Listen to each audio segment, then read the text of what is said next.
اصطفى أما بعد ألف لام ميم ذلك الكتاب لا ريب فيه هدى للمتقين صدق اللہ العظیم. قریب پون بج چکا ہے اور اب آ کے وقت میں گنجائش نہیں ہے کہ کچھ بات لمبی چوڑی کی جائے، اور اصل بات تو صرف دعا کی تھی. اب قرآن پاک کی مجلس اور یہ محفل آپ کے سامنے گزری. یقیناً قرآن پاک کی تلاوت مختلف قرأتوں کے ساتھ میں آپ نے سنی، اس سے آپ بہت محظوظ ہوئے ہوں گے. اب دعا یہ ہے کہ اللہ تبارک و تعالیٰ اس عمل کو مقبول فرمائے. اگر مقبولیت ہے تو تھوڑا عمل بھی کافی ہوتا ہے، اور اگر مقبولیت نہیں ہے تو پھر ساری کاوشیں بیکار ہوتی ہیں.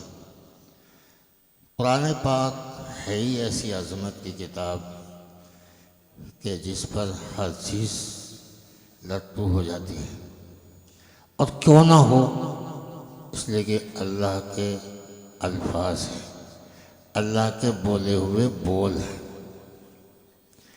جب کوئی آدمی کوئی بھی بیان کرتا ہے، جیسے قرآن حضرات نے قرآن پاک کی تلاوت کی اور لوگ اپنے مواعظ حسنات سے نوازتے ہیں، اگر اس کے بعد میں کہیں ٹیپ ریکارڈ میں وہ بات چل رہی ہو تو اسے پتہ ہے کہ یہ وہی الفاظ ہیں جو میں نے کہے، اور اس کو سننے سے کوئی اپنے علم میں اضافہ تو ہوگا نہیں، مگر چونکہ اس کے اپنے بولے ہوئے بول ہیں اس لیے پوری توجہ کھینچ لیتے. اگر کئی آدمی ساتھ میں جا رہے ہیں اور ایک آدمی کی وہ باتیں سنائی جا رہی ہیں کہیں، تو وہ سب کی طرف سے توجہ اس کی منقطع ہو کر کے صرف اور صرف ان الفاظ کی طرف لگ جاتی ہے جو اس کے منہ سے بولے ہوئے. اسے خوشی ہوتی ہے کہ یہ بول رہے ہیں یہ لوگ، یہ اس ٹیپ ریکارڈ میں وہ بات بتائی جا رہی ہے جو میں نے بولے. اس سے کوئی علم میں اضافہ نہیں ہوگا، اس کی بولی ہوئی بول ہے، لیکن یہ ایک چیز ہے جس سے خوشی ہوتی ہے. جب اللہ کے بولے ہوئے بول بولے جائیں گے، اللہ کو معلوم ہے کہ یہ بول رہے ہیں جو میں نے بولے، تو اللہ کو کتنی خوشی ہوگی اور اللہ ان لوگوں سے کتنا خوش ہوگا. اس لیے کہتے ہیں کہ قرآن پاک ایک بہت اونچا عمل ہے. اس کی قرأت کرنا کہ اللہ کی خوشنودی حاصل کرنے کا سب سے بہتر ذریعہ ہے. اور قرآن پاک ہی ایک ایسی کتاب ہے ساری دنیا میں، کل عالم میں، کہ اس کا پڑھنا بھی ثواب اور عبادت میں شامل ہے. اس کا محبت کی نظر سے دیکھنا بھی ایک عبادت ہے، اور خالی اس کے سطروں پر لائن گھمانا اور اس کو چومنا یہ بھی عبادت میں شامل ہے. اور سمجھنا بوجھنا تو بہت اونچی درجے کی بات ہے ہی ہے، لیکن کسی طرح سے بھی یہ اجر و ثواب سے خالی نہیں. اس کے علاوہ کوئی کتاب ہے، آپ اس کو عظمت سے چومیں، سر پر لگائیں، سینے پر لگائیں تو اس سے کوئی ثواب حاصل نہیں ہوگا، کیونکہ وہ عظمت ہے، ہر چیز کی ہونی چاہیے، لیکن اس کی عظمت سے آپ کو فائدہ کیا. مگر قرآن ایک ایسی چیز ہے جو عظمتوں کا گہوارہ ہے. اس کے ساتھ میں دلچسپی باعث مسرت بھی ہے، باعث اجر و ثواب بھی. اور قرآن کی محفل اور اس کو بہت اچھے طرح سے پڑھنا، جو لوگ اس کی عظمت سے واقف ہوتے ہیں وہ جوک در جوک سننے کے لیے آتے ہیں. یہ تو ایک بے ذوقی کی بات ہے جو ہم دیکھ رہے ہیں. ہاں، میں ایک بات یہ کہتا ہوں کہ جیسے آپ لوگوں نے محنت کر کے اس کو یہاں سے بڑھایا، اس سے آگے بھی اس کو آپ بڑھا سکتے ہیں. اگر آپ یہ چاہیں کہ جیسے ہر سال یہ محفل ہوتی ہے، اگر آپ یہ چاہیں کہ 100-200 عالم، حافظ، حفاظ یہاں ہماری اس محفل میں ہونے چاہیے تو اس کی رونق کچھ اور ہوگی. ہو سکتا ہے، ناممکن نہیں، لیکن شرط ہے اس کا احساس کا زندہ ہونا اور اس میں محنت کرنا. اور اس کی تدبیریں ہو سکتی ہیں جس کی تفصیل کا وقت نہیں ہے. میں نے دیکھا ہے رمضان کے مہینے میں ہر سال کا ایک معمول ہے، حیدرآباد میں ایک بہت بڑا میدان ہے، کچھ تاریخوں میں وہاں قراء حضرات مصر وغیرہ سے آتے ہیں اور ان کی قرأت ہوتی ہے، اور اس میں ہزارہا لوگ جمع ہوتے ہیں، بڑا میدان ہے، پورا میدان بھر جاتا ہے۔ وہ صرف ایک شوق کی بات ہے اور محبت کی بات ہے، قرآن پاک سے تعلق کی بات ہے۔ وہی ہونا چاہیے کہ جب ہمیں یہ پتہ ہے کہ اللہ کا کلام پڑھا جائے گا اور اس طرح پڑھا جائے گا جو ہمارے علاقے کے حساب سے ایک بے مثال چیز ہوگی اور ایک نرالی چیز ہوگی، تو لوگوں میں اس کی وقت بڑھے گی اور اہمیت بڑھے گی۔ اس میں مجمع قرآن کی حیثیت کی اور عظمت کے مطابق ہی ہونا چاہیے، اور یہ ناممکن نہیں ہے۔ میں کہہ چکا ہوں کوشش تھوڑی شرط ہے اور یہ مجمع ہو سکتا ہے۔ تو قرآن پاک ایسی۔ دوسری بات یہ ہے کہ قرآن پاک تو پورا دین ہے، اور قرآن پاک دین کے جتنے اجزاء ہیں وہ سب قرآن پاک سے نکلتے ہیں۔ وہ چاہے فقہ ہو، مسائل کا علم ہو، وہ بھی قرآن سے نکلتا ہے، احادیث کا علم ہو، وہ بھی قرآن سے نکلتا ہے، اور معاملات اور معاشرات کا معاملہ ہو، وہ بھی قرآن پاک سے ہی اس کے اسباق ملتے ہیں۔ ساری چیزیں اسلام کی قرآن ہی سے نکلتی ہیں، ان کا منبع اور مخرج وہ قرآن، مرکز قرآن ہی ہے۔ اور اگر یوں کہہ دیا جائے کہ دنیا کی جتنی نعمتیں ہیں وہ سب کا اخراج بھی قرآن سے ہی ہے، ان سب کا مرکز بھی قرآن ہے، تو کوئی ناممکن بات نہیں ہے اور کوئی یہ خلاف واقع بات نہیں ہوگی۔ لکھا ہے لوگوں نے کہ ایک آدمی نے کسی دور میں قسم کھائی تھی کہ میں اپنی بیٹی کو جہیز میں دنیا کی ہر چیز دوں گا، اگر ایک چیز بھی دینے سے رہ گئی تو میری بیوی کو 3 طلاق۔ کہہ تو گیا، اب اس کے بعد میں جب مسائل کی تحقیق کی لوگوں سے، تو ہر مفتی نے یہ کہا تیری بیوی کو طلاق آئی گئی، اس لیے کہ دنیا کے ساری چیز تو نہیں دے سکتا۔ کیا کیا دے گا؟ کار دے گا، موٹر سائیکل دے گا، ہوائی جہاز دے گا، ریل گاڑی دے گا، اور کتنی چیزیں ہیں دنیا میں، ساری چیزیں کون دے سکتا ہے؟ تو نہیں دے سکتا تو طلاق تو آئے گی۔ سب نے لگ بھگ یہی ان کو مسئلہ بتایا، مگر ایک محقق کے پاس، ایک ولی کے پاس وہ گیا، ان سے کہا بے فکر ہو جاؤ، تمہاری بیوی کو طلاق نہیں ہوگی۔ اب اسے خوشی ہوئی۔ اب وہ طریقہ کار کیا ہے جس سے کہ طلاق نہ پڑے؟ تو انہوں نے بتایا جب تم اپنی لڑکی کو رخصت کرو تو قرآن پاک کا ایک نسخہ ہدیے میں اس کو دے دینا، تو تمہاری بیوی کو طلاق نہیں آئے گی۔ اس لیے کہ قرآن پاک دینے کا مقصد یہ ہے کہ دنیا کی ہر نعمت آپ نے اس کو دے دی، اس لیے کہ ساری نعمتوں کا اخراج قرآن سے ہی۔ یہ جتنی چیزیں بنی ہیں سائنس سے بنی ہیں، سائنس بھی قرآن و حدیث سے نکلی ہے، اس کا علم بھی لوگوں نے قرآن و حدیث سے ہی حاصل کیا ہے۔ تو اس لیے قرآن پاک ایک ایسی کتاب ہے اور ایسا کلام ہے جس کا ثانی نہ کبھی ہوا، نہ ہے، نہ ہو سکتا۔ یہ واحد کلام ہے، اور یہ واحد کلام وہ ہے کہ دنیا میں یہ آیا، اور دنیا میں جو چیز بھی آئی ہے اس کو مخلوق کہتے ہیں، مگر یہ اور مخلوق اسے کہتے ہیں جو پہلے ناپید تھی پھر پیدا ہوئی، اور جو ناپید سے پیدا ہوئی وہ پیدا سے پھر ناپید ہونا ہے۔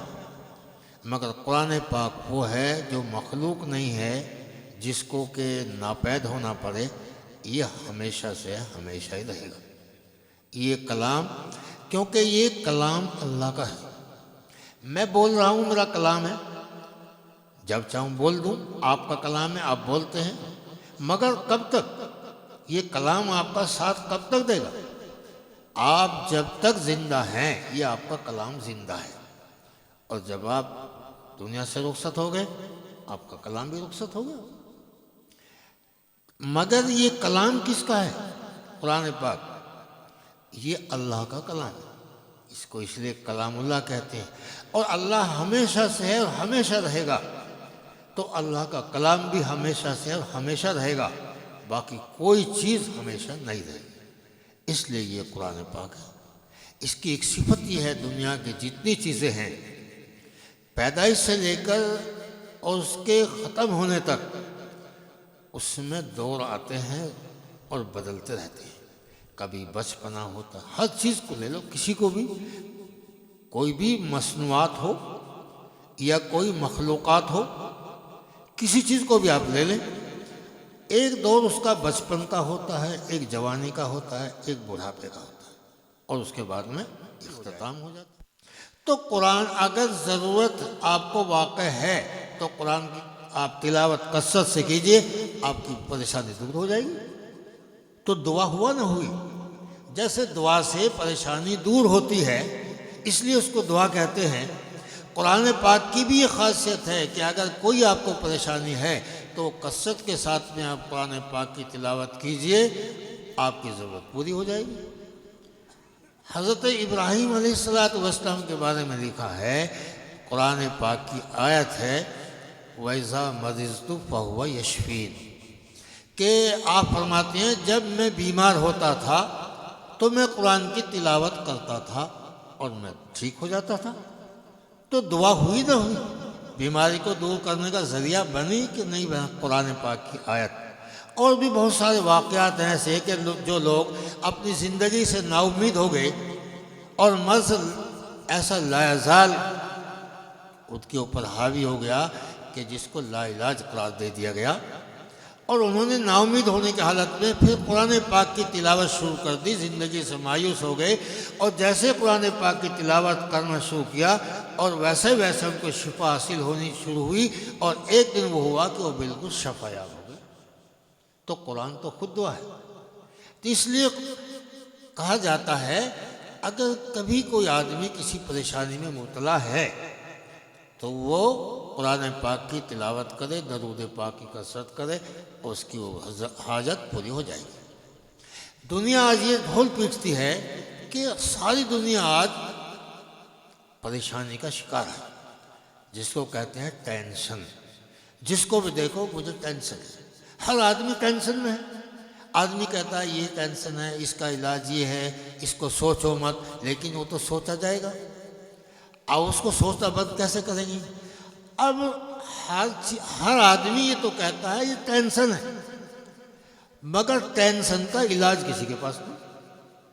اب بتاؤ، آپ کسی نے بتایا ہو آپ کو کہ ٹینشن کا یہ علاج ہے، وہ ایک نسخہ ہے، وہ ایک دوائی ہے، وہ ایک ہاسپٹل ہے جہاں ٹینشن کا علاج ہوتا ہے؟ نہیں ہے۔ اگر ہے تو وہ بزرگوں کے اور اہل اللہ کے پاس ہے، وہ انہیں ٹینشن نہیں ہوتی، وہ کہتے ہیں الحمدللہ علی کل حال، میں تو ہر حال میں خوش ہوں۔ اب جو بھی حال اس پہ آئے وہ اس پہ خوش ہے تو وہ ٹینشن کا ہوگی اس کو؟ تو ٹینشن کا علاج کسی کے پاس نہیں، ٹینشن کو بتانے والے بہت لوگ ہیں۔ تو اس کا علاج یہ ہے ٹینشن کا کہ جس کو ٹینشن ہے، پریشانی ہے، وہ قرآن پاک کی تلاوت شروع کر دے، ٹینشن دور ہو جائے گی۔ نقد حال تجربہ کر کے آپ دیکھ لیں، آپ کسی پریشانی میں ہیں، مایوس ہیں، غم زدہ ہیں، اب جتنے بیٹھے رہیں گے سوچتے رہیں گے، وہ اپنی پریشانی آپ کی بڑھتی رہے گی۔ آپ اسی وقت اگر باوضو ہو کر قرآن پاک کی تلاوت کر دیں، بھول جائیں گے آپ اس وقت، وہ آپ کے ذہن سے نکل جائے گی ٹینشن، اور آپ کو، چونکہ آپ اس وقت میں اللہ سے بات کرتے ہوں گے۔ موسیٰ علیہ السلام کو تو بات کرنے کے لیے طور پر جانا پڑتا تھا، اس امت کے لیے تو اللہ نے یہ انعام فرمایا ہے جب تم چاہو میرے سے بات کرو تو تمہیں وہ ہر جگہ وہ چیز حاصل ہے۔ تم قرآن پاک کی تلاوت کرو، سمجھو میں تمہارے ساتھ بات کر رہا ہوں۔ اگر کوئی چاہے میں اللہ سے بات کروں تو اس کا طریقہ یہ ہے کہ قرآن پاک کی تلاوت کرے، تو وہ سمجھو اللہ سے بات کر رہا ہے، اللہ اس کی بات کا جواب دیتا ہے۔ وہ نہیں سنتا وہ بات الگ ہے، وہ نہیں دیکھتا وہ بات الگ ہے، لیکن نہ سننا نہ دیکھنا اس کے وجود کا انکار نہیں ہو سکتا۔ اس لیے قرآن پاک ہر ٹینشن کا علاج ہے، قرآن پاک ہر بیماری کا علاج ہے، قرآن پاک ہر احتیاج اور ضرورت کی کفالت کرتا ہے، اس کے لیے کافی ہے۔ اس لیے تو کہا قرآن نے حسب اللہ و نعم الوکیل. حسب اللہ و نعم الوکیل جب کہہ دیا تو کہاں رہی ٹینشن، اور کہاں رہی ٹینشن کی بات. لنتنا کے بارے میں الذین استجابوا للرسول یہ جو ذکر آیا ہے اس میں، پھر حسب اللہ و نعم الوکیل تک. جب صحابہ کسی مہم سے آئے تھے، تھکے ہارے تھے، زخم خوردہ تھے، اور دوسرا مقابلہ طے ہو چکا تھا، میدان کارزار بھی طے ہو چکا تھا، اب یہ تھکے ہارے لوگ دوبارہ پھر جنگ کریں گے. تو اللہ تبارک و تعالیٰ اپنے بندوں سے بخوبی ان کے حال سے بخوبی واقف ہے. اللہ نے ایک نظام بنایا، دشمن مرعوب ہو گیا، رعب ڈال دیا اللہ نے ان کے دلوں میں. اب وہ اپنی شرمندگی کو ہمت نہیں کر پا رہے مقابلہ کرنے کی، مگر شرمندگی کو دور کرنے کے لیے انہوں نے ایک تدبیر چلی، ایک اپنا نمائندہ بھیجا، مسلمانوں کو یہ کہہ دو کہ اب کے تمہارے خلاف بہت بڑی تعداد دشمنوں کی موجود ہوگی جس کا تمہیں مقابلہ کرنا ہوگا، اور تمہارے پاس اس کے مقابلہ کرنے کی طاقت نہیں ہوگی، نہ ہتھیاروں سے نہ کسی چیز سے. جب یہ بات کہی تو مطلب یہ تھا کہ یہ لوگ مرعوب ہو جائے اور یہ میدان میں نہ آئے تو ہماری مونچھ اوپر ہو جائے. مگر جب صحابہ نے یہ بات سنی تو انہوں نے بس ایک ہی جواب دیا، حسبنا اللہ و نعم الوکیل. ہم اپنی طاقت کے بل پر، ہم اپنے ہتھیاروں کے بل پر نہیں لڑتے، ہم اللہ کے مدد پر اور اللہ کے بھروسے پر لڑتے ہیں، اسی پر ہم بھروسہ رکھتے ہیں، وہی ہمارے لیے کافی ہے. بس یہ کہنا تھا کہ وہ لوگ گھبرا گئے اور میدان میں نہیں آئے. مسلمان اپنے وعدے کے مطابق میدان میں پہنچ گئے، مگر دشمن مقابلے کے لیے نہیں آیا. اور وہ سامان جو ایک لے کے گئے تھے کہ اسے کتنے دن مقابلہ ہوگا، اس کو استعمال کریں گے، اور بس ضرورت ہی نہیں پڑی رہنے کی، تو وہ فروخت کر دیا. بہت منافع سے وہ فروخت ہوا، دنیا کا بھی فائدہ ہوا، دین کا بھی فائدہ ہوا. تو مسلمان کے پاس قرآن نے چونکہ چیلنج کیا ہے اور ایک نسخہ مسلمان کو بتایا، حسب اللہ و نعم الوکیل، اللہ ہی ہمیں کافی ہے. جب بھی کوئی پریشانی ہو، کوئی کسی کی دھمکی ہو، تو تم کہو حسب اللہ و نعم الوکیل، اللہ ہمیں کافی ہے. دشمن خود خوف زدہ ہو جائے گا اور مرعوب ہو جائے گا اور تم غالب ہو جاؤ گے.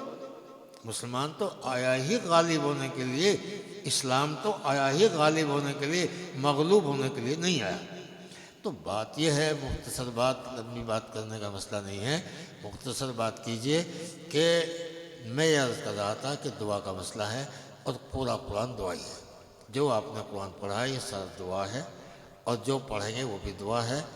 اس لیے جب بھی دعا کی ضرورت پڑے، اور ضرورت کی دعا تو پڑتی ہی ہے، تو اس کے لیے قرآن پاک کی پڑھنے کی تلاوت کی ضرورت ہے. جو لوگ نہ پڑھیں، ان پڑھ ہیں، وہ تو ان پڑھ ہیں ہی، ان کی اتنی شکایت نہیں ہے. لیکن المیہ یہ ہے کہ پڑھے لکھے بھی نہیں پڑھتے قرآن پاک. اب وہ چاہے مسجدوں کے ائمہ ہوں، چاہے مسجدوں کے مؤذن ہوں، چاہے مدرسوں کے معلم ہوں، ہر جگہ انہی جگہوں پر زیادہ اس کی کمی دیکھی جاتی ہے کہ یہ قرآن پاک کی باقاعدہ اہتمام سے تلاوت نہیں کرتے. یہ بہت بڑی کمزوری ہے. قرآن پاک کا حق ہے کم سے کم ہر روز ایک پارہ پڑھنا. اور حق کسے کہتے ہیں؟ حق کا مطلب یہ ہے کہ جو چیز ضروری ہے، اگر آپ نے اس کو ادا نہیں کیا، انجام نہیں دیا، تو اس پر آپ کی گرفت ہوگی. جیسا کہتے ہیں کسی نے کسی کا حق مارا تو اس کو جواب دہی ہوگی، اس کی ادائیگی کرنی ہوگی، اس کا سامنا کرنا ہوگا. ٹھیک اس طرح سے قرآن پاک کا پڑھنا، جس نے قرآن پاک کو پڑھا ہے اس کو ایک پارہ روز تلاوت کرنا قرآن پاک کا حق ہے. اگر وہ اس کو انجام نہیں دے رہا ہے تو قرآن کی حق تلفی کر رہا ہے، اور کل قیامت میں قرآن اس سے مطالبہ کرے گا. اللہ کے سامنے میرا اس کے یہ مطالبہ ہے. اس لیے اس کی طرف اہتمام کیا جائے، اور یہ دنیا اور آخرت دونوں جہاں کی کامیابی کی کنجی ہے. اگر آپ دنیا اور آخرت دونوں جہاں کی فلاح بہبود حاصل کرنا چاہتے ہیں تو اس کا ذریعہ یہ ہے کہ آپ قرآن پاک کی زیادہ تلاوت کریں اور نبی علیہ السلام کے اوپر درود زیادہ پڑھیں، تو انشاءاللہ سب مسئلے حل ہو جائیں گے. بس یہی دعا ہے کہ اللہ تبارک و تعالیٰ جو کچھ ہم نے پڑھا ہے اور جو کچھ یہ ہمارا شوق و ذوق ہے اللہ اس کو قبول فرمائے اور اس میں مزید اضافہ فرمائے اور اس علم کو عام اور تام فرمائے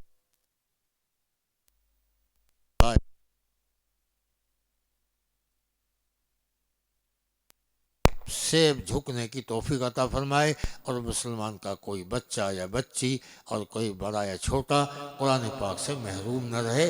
اللہ اس قرآن کو ہمارے اس طرح سے رگ و ریشے میں سما دے کہ ہر چیز قرآن پاک کہ ہم اہتمام کریں، اسی کے مطابق اپنی زندگی گزاریں، تو پھر دنیا کی بھی کامیابی آخرت کی بھی کامیابی۔ جس آدمی کے سینے میں قرآن ہو، جہنم کی آنچ اس کو جلا دے، کیا حیثیت ہے اس آدمی کی؟ قرآن پاک کا کیا مقام ہے؟ جس کے سینے میں قرآن پاک ہے، جہنم اس کو ڈال دیا جائے، جہنم اس کے روئیں کو جلا دے، نہیں ہو سکتا، ناممکن ہے۔ مگر اللہ سب چیز پر قادر ہے۔ ہم کوشش یہ کریں کہ قرآن اگر ہمارے سینے میں آ گیا ہے تو اللہ ابداً آباد تک اس کو ہمارے سینے سے نہ نکالے۔ جب تک ہمارے سینے سے قرآن نہیں نکلے گا، جب تک کوئی چیز مضر ہمارے اوپر اثر انداز نہیں ہو سکتی۔ ہاں جب یہ قرآن نکل جائے گا تو پھر قرآن کا تعلق ایمان سے، قرآن ہی ایمان ہے۔ بہت سے عمل ایسے ہیں کہ جب آدمی ان کو انجام دیتا ہے تو ایمان ان کے اندر سے نکل جاتا ہے اور اس کے اوپر چھتر سایہ ہو جاتا ہے، اور جب وہ اس بدی سے باز آ جاتا ہے، فارغ ہو جاتا ہے، تو پھر دوبارہ ایمان گھس جاتا ہے۔ اگر اس کام کے کرتے کرتے ہی موت آ جائے تو کافر ہے، جیسے چور چوری کرتے ہوئے، زانی زنا کرتے ہوئے، شرابی شراب پیتے ہوئے وغیرہ وغیرہ، اگر اس عالم میں موت آ جائے تو وہ کافر ہے، نہ اس کے نماز جنازہ ہے، نہ قاعدے قانون کے مطابق اس کا کفن دفن ہے، بلکہ ایسے ہی ایک کپڑے میں لپیٹ کر گڈھا کھود کر اس کو ڈال دیا جائے گا، دبا دیا جائے گا، باقاعدہ اس کی کوئی چیز نہیں ہوگی، اس لیے کہ اس کے اندر ایمان نہیں تھا۔ جب یہ بہت سے کام اس طرح کے ہیں، جب اس میں آدمی ملوث ہوتا ہے تو ایمان اس کے اندر سے نکل باہر ہو جاتا ہے۔ اگر اس عالم میں اس کی موت آئی تو بے ایمانی کی حالت میں موت آئی۔ تو بہرحال اللہ تبارک و تعالی ہمارے سینوں میں اس قرآن پاک کو بسا دے، اور اس طرح بسا دے کہ یہ رگ و ریشے میں سما جائے کہ کاٹو تو نہ نکلے۔ اگر خون کا قطرہ گرے تو ہر قطرے پر ہمارے ایمان اور ہمارے قرآن کی مہر ثبت ہو، تو پھر انشاءاللہ دنیا اور آخرت دونوں جہاں کامیابی ہے۔ خدا پاک سمجھ عمل کی توفیق عطا فرمائے۔ وما علینا الا البلاغ۔